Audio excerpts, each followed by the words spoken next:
சீமான் வந்து இந்த மாதிரி அவதூறாக பேசுனதுக்கு அதுக்கு என்கிட்ட ஆதாரம் இருக்குது அப்படின்லாம் சொன்னார். அந்த ஆதாரத்தை காட்டுங்க அப்படின்னு அடுத்த நாள் அவர் வீட்டுக்கே போனாங்க. கோவை ராமகிருஷ்ணன் அவர்கள் தலைமையில் அவங்க அமைப்பு தோழர்கள்லாம் போனாங்க. அதுக்கப்புறமும் இப்போ ஆச்சு, ஒரு 10 நாளைக்கு மேலே ஆச்சுன்னு நினைக்கிறேன். இப்போ வரைக்கும் அவர் அந்த ஆதாரத்தை காட்டின மாதிரி தெரியல.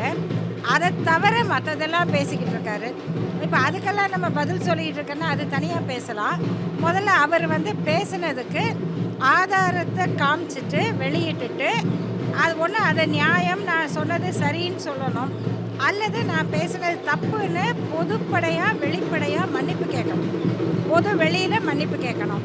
இது ரெண்டையும் பண்ணாமல் அவர் மாதிரி மனிதர்களோட யாரும் விவாதமெல்லாம் பண்ண மாட்டாங்க.